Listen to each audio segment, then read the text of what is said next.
I told them you would come, based on a true story. I met him at the gym.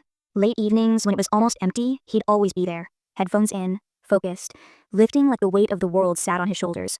He smiled at me once while I was wiping down a treadmill, and that was it. We started talking. It was normal at first. Coffee after workouts, late night drives to grab a cheat meal, dinner dates that stretched past closing hours. He was funny and gentle, the kind of person who made you feel safe just by being near them. After a few weeks, he told me he had recently been diagnosed with schizophrenia.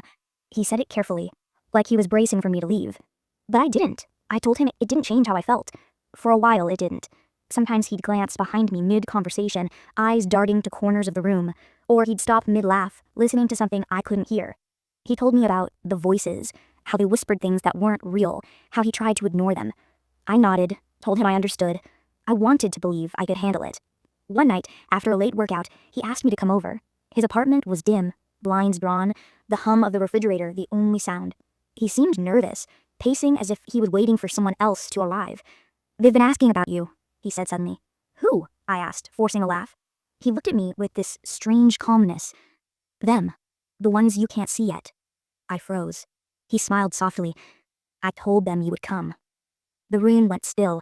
My ears rang. At first I thought the silence was too deep, but then I heard it.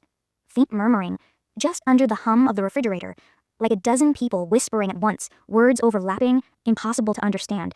I turned toward the sound, but there was nothing there. He tilted his head, almost lovingly, excited. "You hear them now, too." I left that night shaking, convincing myself it was just suggestion, nerves, imagination. But then the voices didn't stop.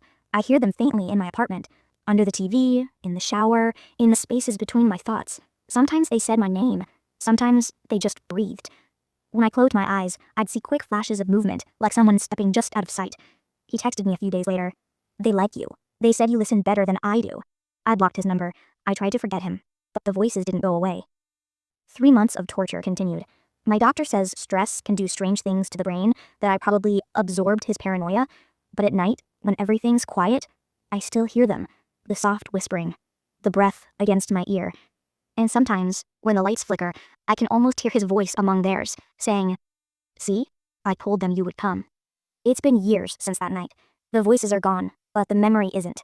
Maybe that's why I chose this path, to understand what we fear, and to help others who live with those voices every day.